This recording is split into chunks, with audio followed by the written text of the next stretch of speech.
My wife died years ago. So why did her mother's voicemail just say she's at a yoga class in Miami when she's supposed to be better than in Seattle? For 3 years, I've been sending Linda Martinez $400 every month. Every single month without fail. My wife Sarah made me promise before she died, and I'm a man who keeps his promises. But this morning, I accidentally called the wrong number from my contacts, and what I heard made my hands shake so hard I almost dropped my phone. That voice. That laugh. That wasn't the frail, sick woman I'd been supporting. That was someone healthy, happy, and very much not in Seattle. Welcome to Zuri's Folktales. Before we continue with this incredible story, I need you to do something for me. Hit that subscribe button right now so you never miss stories like this. Tap the like button if you're ready to find out what really happened to that $400 every month. And drop a comment telling me where you're watching from. Houston, Phoenix, Atlanta? I read every single comment. Okay, let's get back to the story and find out what happened when I started digging into the truth. 3 years ago, my world fell apart when my wife Sarah died. Cancer took her from me and our 7-year-old daughter Emma in just 6 months. It happened so fast. One day she was complaining about being tired, and 6 months later, I was standing at her funeral trying to figure out how to be both mom and dad to our little girl. The night before Sarah died, she held my hand in that hospital room and made me promise something. "Take care of my mom, Michael," she whispered. "She doesn't have anyone else. Please send her money every month to help with her medicine and rent. Promise me." I promised. Of course I promised. What kind of husband says no to his dying wife's last request? So for 3 years, I've been working 2 jobs in Denver. My regular job as a plumber during the day and driving for a ride-share service at night, just to make sure I could send Linda Martinez $400 on the first of every month. It wasn't easy. There were months when Emma needed new shoes and I had to wait. Months when our heater broke and we wore extra sweaters because I couldn't afford to fix it right away. Months when we ate pasta for dinner 5 nights in a row because that's what fit the budget after I sent Linda her money. But I never missed a payment. Not once. Because I'd made a promise to the woman I loved, and that promise was all I had left of her. My best friend Carlos thought I was crazy. "Mike, you're killing yourself working these hours," he'd tell me every time we grabbed coffee. "Emma barely sees you. You're exhausted all the time. Maybe you could send less? Or every other month?" But I couldn't do that. Sarah had asked me for one thing, just one thing, and I was going to honor it no matter what it cost me. Linda never made it easy either. She never said thank you. Never asked about Emma. Never seemed grateful for the sacrifice I was making. The few times I'd called to check on her, she was cold and short with me, like I was bothering her. After the funeral, she'd moved from Denver to Seattle for better medical care, and we'd lost touch completely except for those monthly bank transfers. I told myself she was just grieving in her own way. Everyone handles loss differently, right? Maybe talking to me reminded her too much of Sarah. Maybe she was just a private person who didn't like to show emotion. I made excuses for her coldness because it was easier than questioning why the woman who raised my wife seemed to care so little about her granddaughter. This morning started like any other Tuesday. I dropped Emma off at school, drove to my first plumbing job, and during my lunch break, I tried to call my dentist to reschedule an appointment. But I accidentally clicked on Linda's contact instead. The phone rang twice, then went to voicemail. But it wasn't Linda's voice. Well, it was, but it wasn't the Linda I knew. The voicemail message said, "Hey, you've reached Linda. I'm probably at yoga or out with friends. Leave a message and I'll call you back when I'm done having fun." I sat in my work van completely frozen. Yoga? Friends? Having fun? This was supposed to be a 72-year-old woman with severe arthritis who could barely walk. A woman who needed my $400 every month for medicine and rent because she was too sick to work. A woman who told me she spent most days in bed, too weak to do much of anything. I played the voicemail again. And again. That was definitely Linda's voice, but younger sounding. Energetic. Happy. My heart started pounding. I looked at my phone's call history and realized I'd been calling the same number for 3 years. This was definitely Linda's number. So why did her voicemail sound like she belonged on a beach commercial instead of in a sick bed? I called Carlos immediately. "You're not going to believe what just happened," I said, and told him about the voicemail. There was a long silence. Then Carlos said, "Mike, I'm going to tell you something, and you're going to get mad at me. But I need to say it. I never thought Linda's story made sense. Sarah's mom was always super healthy. I remember her running a 5K charity race 2 years before Sarah got sick. She worked full-time at the post office. She wasn't some fragile old lady." My stomach dropped. "What are you saying?" "I'm saying maybe you should check if Linda Martinez actually lives in Seattle. Maybe you should check if she's actually sick. Maybe you should check where that $400 is really going." I didn't want to believe it. I couldn't believe it. Sarah wouldn't lie to me. And her mother wouldn't steal from me, would she? But that voicemail. That happy, healthy, yoga-going voicemail. I spent the rest of my lunch break sitting in my van, staring at my banking app. 3 years of payments. 36 months. $14,400 sent to Linda Martinez without question. What if Carlos was right? What if I had been sending money to someone who didn't need it? Someone who'd been lying to me while I worked myself to exhaustion and my daughter went without things she needed? I had to know the truth. That afternoon, I did something I should have done 3 years ago. I called the bank and asked them to verify the address on file for the account I'd been sending money to. The customer service representative put me on hold for a few minutes, then came back. "Sir, the account you've been transferring to is registered to an address in Miami, Florida. Would you like me to read it to you?" Miami. Not Seattle. Linda had told me she moved to Seattle for better medical care. But she was in Miami? Where it's sunny and warm and perfect for yoga?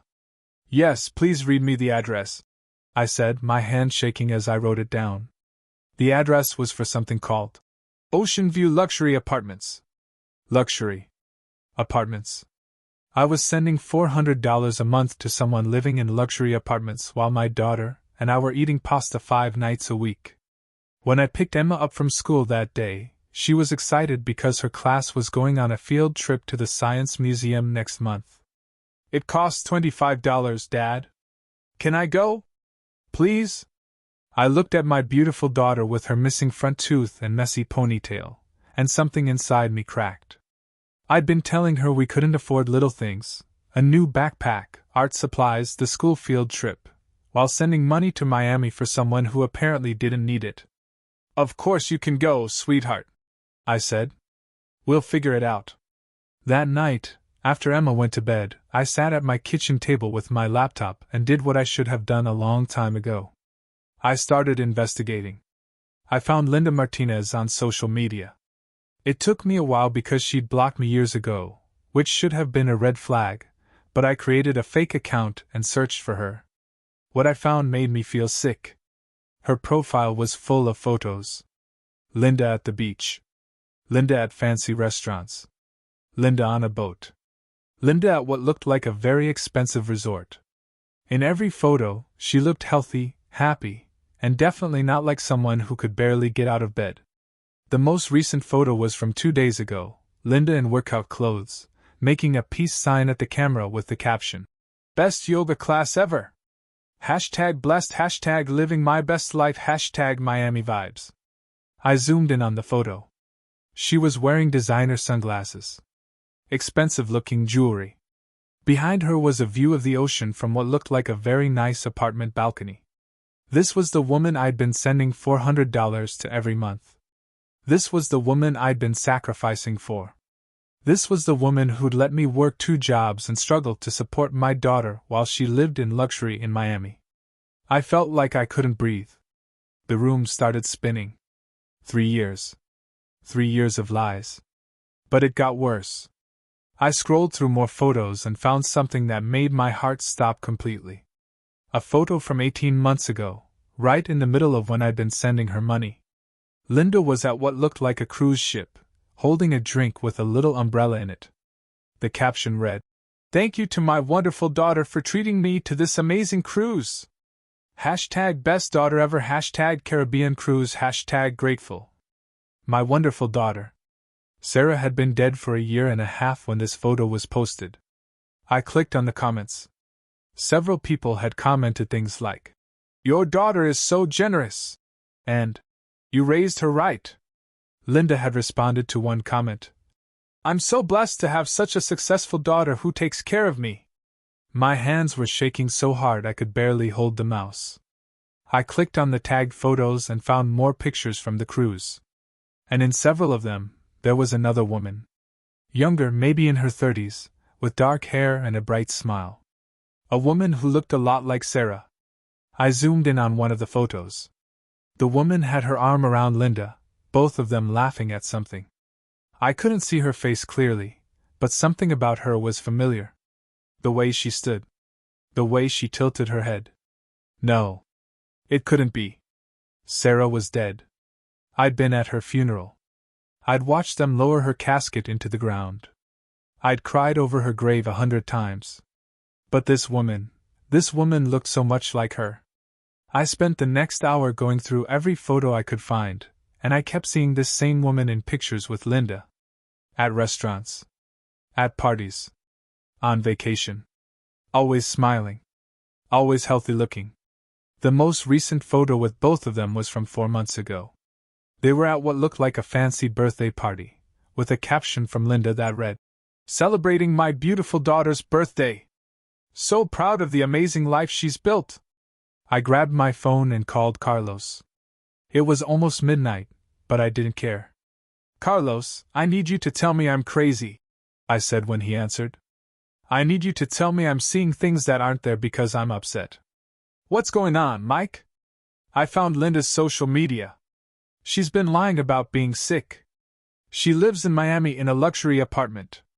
She does yoga. She goes on cruises. And Carlos." I took a deep breath. "There are pictures of her with a woman who looks exactly like Sarah."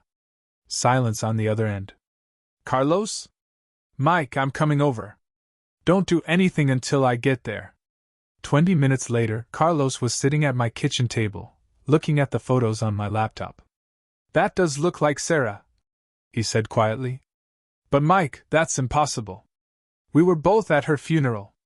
I know. But look at this woman. Look at her." Carlos scrolled through more photos, his face getting more serious. "Okay, this is really weird.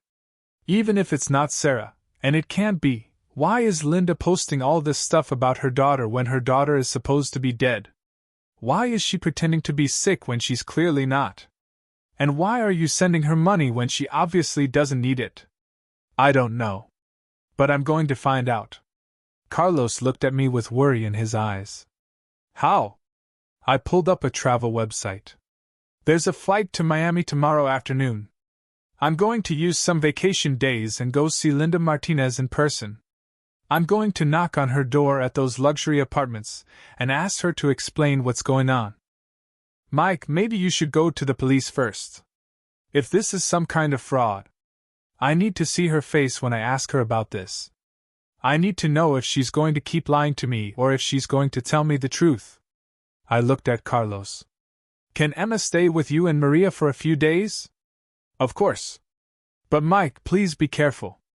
If Linda has been lying about all of this, who knows what else she's been lying about?" I booked the flight. I didn't care what it cost. I'd been sending this woman $400 a month for 3 years based on lies. It was time to get some answers. The next day, I told Emma she was going to have a sleepover at Uncle Carlos's house for a few days. She was excited. Carlos and his wife Maria always let her stay up late and eat ice cream. I hugged her extra tight before I left. "I love you, Pumpkin. I'll be back soon." "Where are you going, Dad?" "Just a work trip. I'll bring you back something special." The flight to Miami felt like it took forever. I couldn't sleep. I couldn't eat. I just kept looking at those photos on my phone, trying to figure out what was real and what wasn't. When I landed in Miami, I took a taxi straight to the Ocean View luxury apartments. The building was exactly what it sounded like: tall, modern, expensive, with a view of the water and a doorman in the lobby. This place probably cost 3 times what I paid for my little house in Denver. I told the doorman I was there to visit Linda Martinez in apartment 412. "Is she expecting you?" he asked. "It's a surprise," I said with a smile I didn't feel. He called up to her apartment. "Ms. Martinez, there's a Michael Harper here to see you." I heard her voice through the phone, suddenly sharp and panicked. "Michael? Michael Harper? Don't let him up. Tell him I'm not home." The doorman looked uncomfortable. "She says she's not available right now, sir. Tell her I know she's lying about being sick. Tell her I know about the yoga and the cruises and the luxury apartment. Tell her if she doesn't come down here right now, I'm calling the police and reporting fraud." The doorman's eyes went wide, but he relayed the message. There was a long pause, then he hung up. "She'll be right down." I waited in that fancy lobby, my heart pounding so hard I thought everyone could hear it. 5 minutes passed. Then 10. Finally, the elevator doors opened, and Linda Martinez stepped out. She looked nothing like the sick, frail woman I'd imagined. She was tan, fit, wearing expensive workout clothes and carrying a designer purse. Her hair was styled. She was wearing makeup. She looked like someone who spent their days at the spa, not in bed suffering. When she saw me, her face went pale. "Michael, what are you doing here? I came to see where my $14,400 has been going for the last 3 years," I said calmly, even though I wanted to scream. "Nice place you've got here, Linda. Must be expensive. Good thing you have people sending you money every month for your medicine and rent." She glanced at the doorman, then grabbed my arm. "Not here. Let's talk outside." We walked to a nearby park, and the whole time, Linda didn't say a word. When we finally sat down on a bench away from other people, she turned to me with something I'd never seen before on her face: fear. "How did you find me?" she asked. "Does it matter? I found you. And I found your social media. And I found pictures of you living your best life in Miami while I'd been working 2 jobs to send you money because you told me you were sick and couldn't work." Linda looked down at her hands. For a long moment, she didn't say anything. Then, "I never told you I was sick." "What?"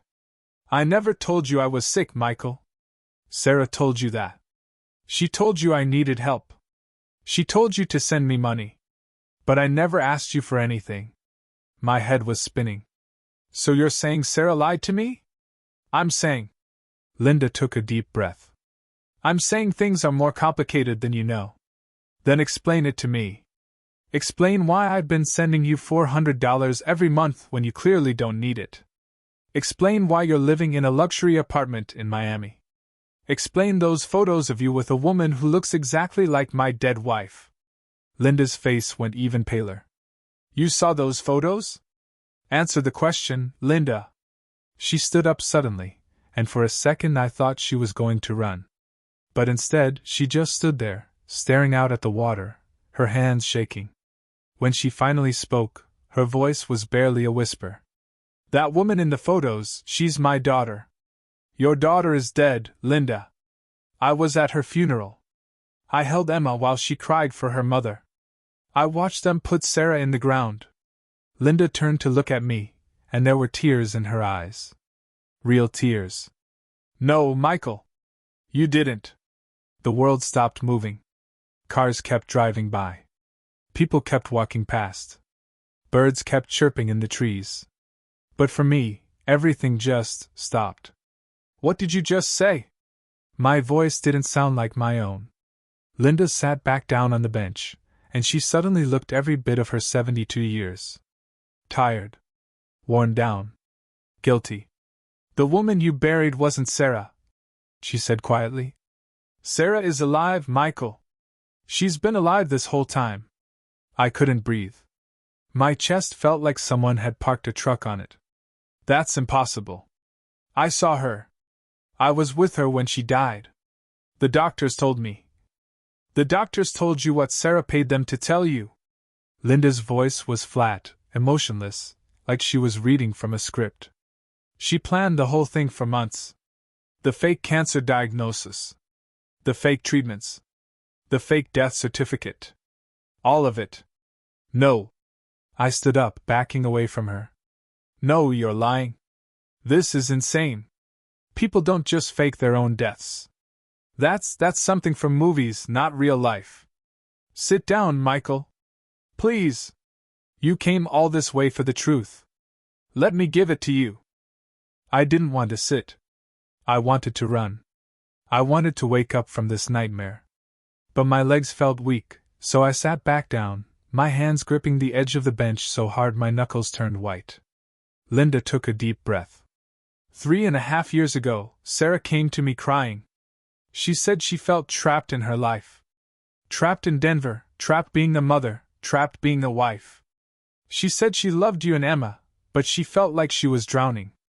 Like she'd gotten married too young and had a baby too young, and now she'd never get to figure out who she really was. Each word felt like a punch to my stomach. I told her that's just life. Linda continued. That everyone feels that way sometimes. That she needed to talk to you, maybe get some counseling, work through it. But Sarah didn't want to work through it. She wanted out. Completely out. So she decided to fake her death? I could hear the anger rising in my voice. She decided to make me and our daughter think she was dying? Do you have any idea what that did to Emma? She was only 7 years old, Linda. She had to watch her mother die slowly over 6 months. I know. Linda's voice cracked. I told Sarah it was wrong. I told her she couldn't do this to you and Emma. But she'd already made up her mind. She'd found people who could help her, people who do this kind of thing for money. They had a whole system. Fake medical records, fake death certificates, even a body. A body? I felt sick. Whose body was at the funeral? A woman who died with no family. Sarah's people paid someone at the morgue to switch the records. I don't know all the details. I didn't want to know. I stood up again and walked a few steps away, trying to process what I was hearing. My wife, the woman I'd loved for 12 years, the mother of my child, had been so desperate to escape her life that she'd faked her own death. She'd put our daughter through the trauma of losing her mother. She'd put me through 3 years of grief and struggle. And for what? So she could live in Miami and go to yoga classes? The money, I said, turning back to Linda. Why have I been sending you money every month? Linda looked down at her hands again. That was Sarah's idea. She said if you thought I needed help, you'd send money every month. She said she knew you well enough to know you'd never break a promise to her, especially a deathbed promise. The $400 you send me. I keep $100 for my trouble, I guess. And I send the other $300 to Sarah. You what? She needed money to start her new life. She couldn't access your joint bank accounts without you knowing she was alive. She couldn't get a job under her real name. The people who helped her fake her death wanted $50,000 upfront, and Sarah got that from cashing out her life insurance policy early by lying about terminal cancer. But after that money ran out, she needed income. So she came up with the plan to have you send me money every month, and I'd forward most of it to her. I felt like I was going to throw up. So for 3 years I've been working 2 jobs, struggling to pay my bills, telling my daughter we can't afford things she needs, and that money has been going to support Sarah's new life? I told her it was wrong, Linda said, her voice rising. I told her over and over. But she said you'd be fine, that you're smart and resourceful, that you'd figure it out. She said Emma would be fine too, that kids are resilient. She convinced herself that everyone would be better off without her. Better off? I was shouting now, and people in the park were starting to stare. I lowered my voice. Emma cries for her mother at least once a week. She keeps a photo of Sarah by her bed and kisses it every night before she goes to sleep. I've had to hold my little girl while she sobs and asks why her mommy had to die. How is that better off? Linda was crying now, real tears streaming down her face. I know. I know it's horrible. I've told Sarah 1,000 times that she needs to stop this, that she needs to tell you the truth or at least stop taking your money. But she won't listen to me. Where is she? I demanded. Where is Sarah right now? I can't tell you that. Linda, I swear to God. She made me promise not to tell you. She said if you found out she was alive, you'd try to make her come back, and she can't go back. She won't go back. I sat back down, my mind racing. Sarah was alive. My wife was alive and had been living in Miami this whole time while I grieved her. While I struggled. While our daughter suffered. Does she ever ask about Emma? I asked quietly. Linda hesitated. Sometimes. Sometimes. I laughed, but there was no humor in it.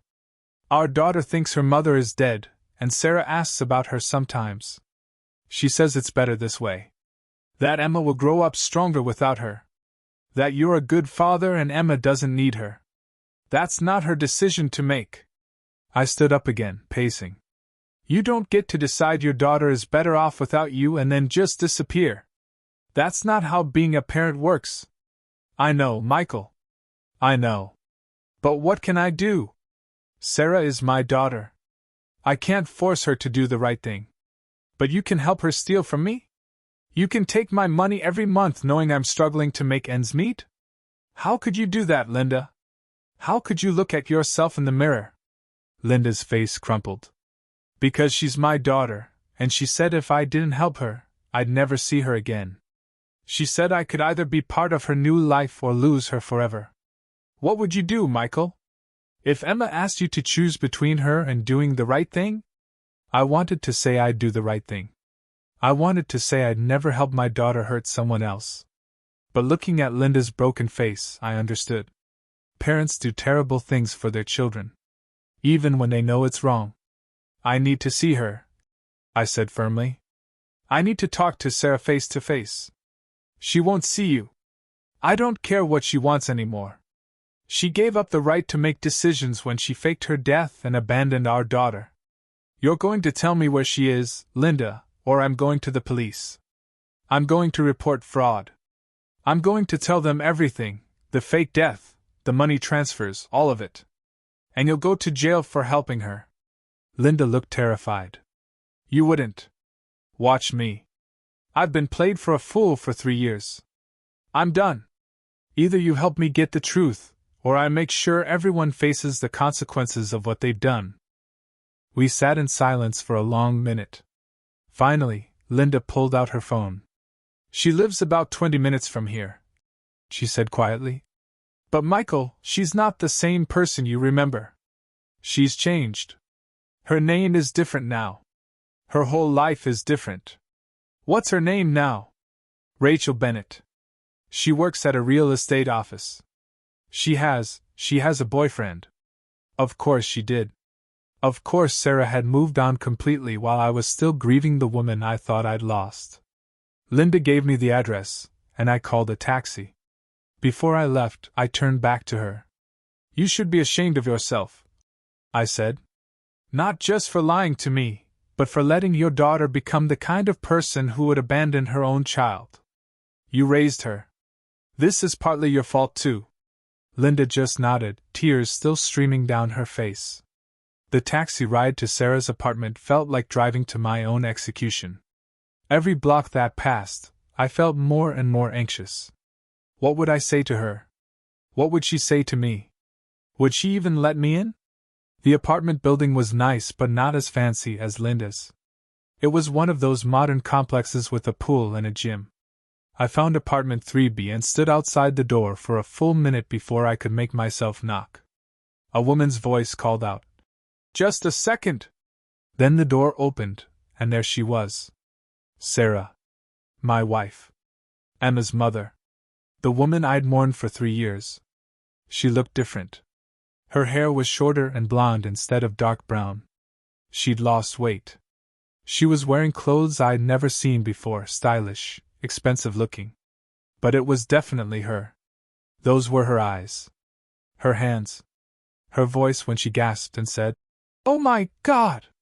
"Hi, Sarah," I said calmly, even though my heart was racing. Or should I call you Rachel now? She tried to close the door, but I put my foot in the way. We need to talk. Michael, you can't be here. You need to leave.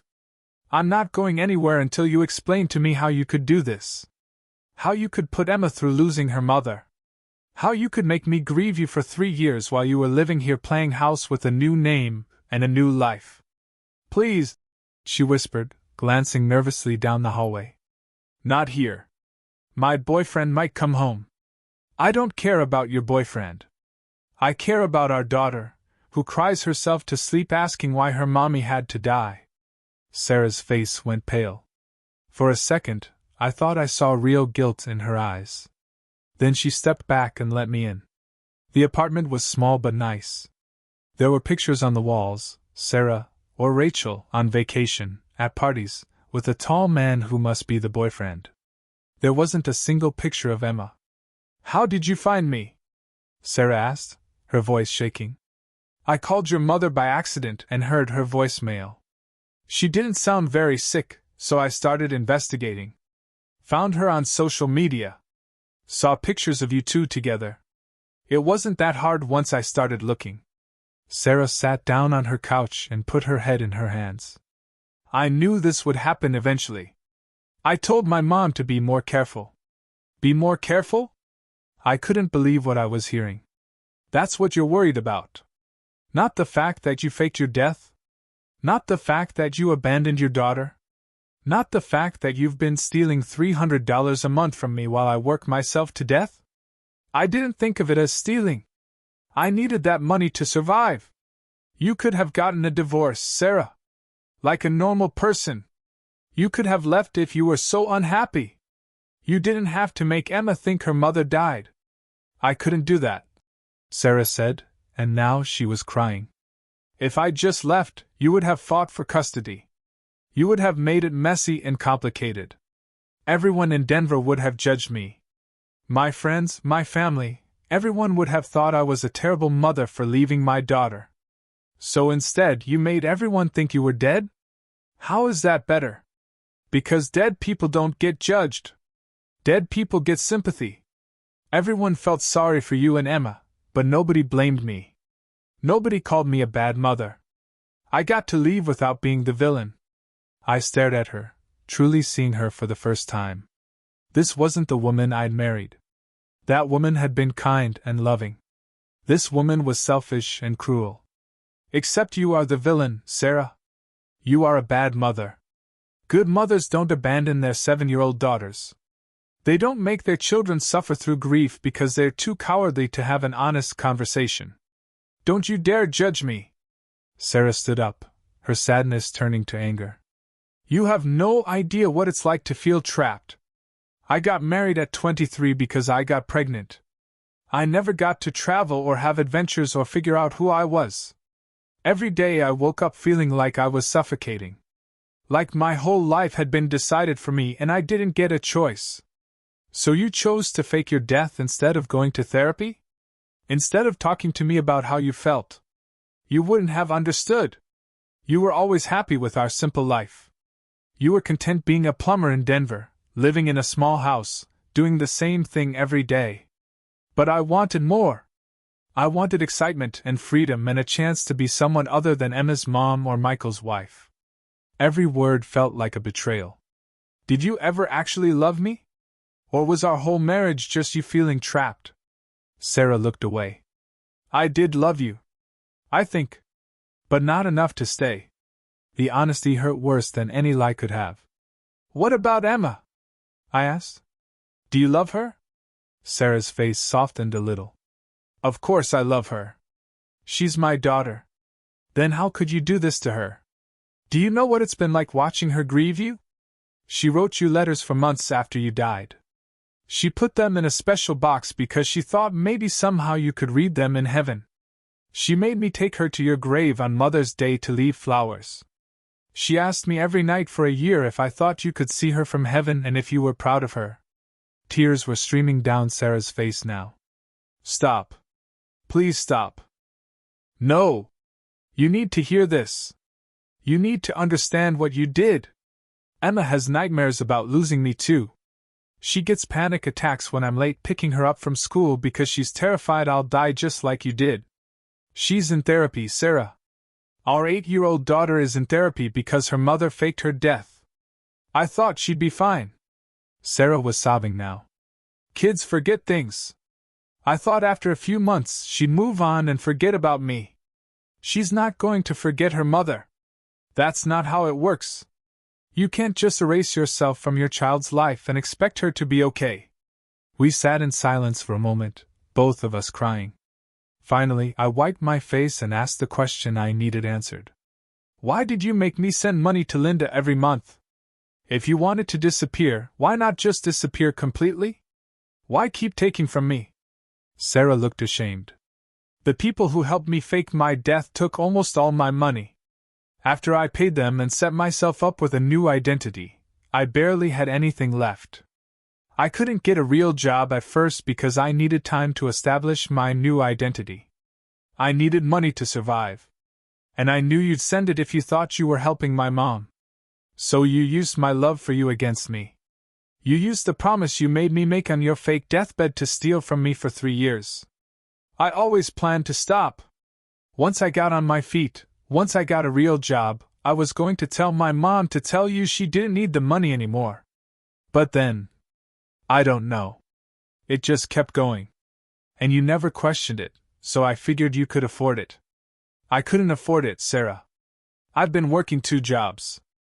Emma and I have been struggling. We've gone without things we needed because that $400 was eating up my budget every month. I thought I was honoring your dying wish, and instead, I was funding your new life." Sarah put her face in her hands. "I'm so sorry. I know it doesn't mean anything, but I really am sorry. I never meant for it to go on this long. I never meant for you to suffer. But you didn't care enough to stop it." She didn't answer. I stood up. I couldn't be in that apartment anymore, looking at this stranger who used to be my wife. "I'm going to the police," I said. "I'm reporting everything. The fake death, the fraud, all of it. You and Linda are both going to face charges for what you did." Sarah's head snapped up. "You can't. Michael, please. I'll go to jail." "Good. You should. What you did is a crime. Multiple crimes, actually. But what about Emma? If I go to jail, eventually she'll find out I was alive this whole time. She'll know I abandoned her. How will that help her?" I paused. She was right. As much as I wanted Sarah to face consequences, I didn't want Emma to know the truth. Not yet. Maybe not ever. "I'll tell them not to publicize it," I said. "I'll ask them to keep it quiet. But you're still going to pay for what you did. What if—" Sarah took a shaky breath. "What if I pay you back? All of it. The $10,800 you sent me, plus interest. And I'll write you a check right now for $20,000 more. For Emma. For her future. And I promise I'll disappear completely. You'll never hear from me again. Just, please don't send me to jail." I wanted to say no. I wanted justice. But then I thought about Emma. If Sarah went to jail, it would come out that she was alive. Emma would learn that her mother had abandoned her on purpose, that she'd faked her death to get away from her. How would my daughter ever recover from that? "I want $30,000, I said. "And I want it in writing that you'll never contact me, Emma, or anyone from Denver ever again. You stay dead to us. Permanently." Sarah nodded quickly. "Yes. Okay. I can do that." She grabbed her checkbook and wrote out a check for $30,000 with shaking hands. Then she wrote and signed a statement saying she would never contact us again. "If you ever break this promise," I said as I took the papers, "I will go to the police immediately. I don't care what it does to Emma at that point. I will make sure everyone knows what you did. I won't break it. I promise." I walked to the door, then turned back one more time. "I hope your new life was worth it, Sarah. I hope whatever you found here was worth losing your daughter." Her face crumpled. "It wasn't. It isn't. I made a terrible mistake." "Yeah. You did." I left her apartment, and didn't look back. The flight home was a blur. I kept looking at the check in my wallet, $30,000. It was more money than I'd ever had at one time. It would change everything for Emma and me. We could fix up the house. I could quit my second job. Emma could have the things she needed. We could finally stop struggling. But it felt like blood money. Every dollar represented a piece of the betrayal Sarah had put us through. When I got home, Carlos and Maria were waiting with Emma. My daughter ran into my arms. "Daddy! You're home! Did you bring me something?" I hugged her tight, breathing in the smell of her strawberry shampoo. "I brought you something better than a souvenir, pumpkin. I brought us a better future." Over the next few weeks, I used Sarah's money carefully. I paid off all my debts. I fixed everything in our house that needed fixing. I put $20,000 into a college fund for Emma. I quit my night job driving for the rideshare service.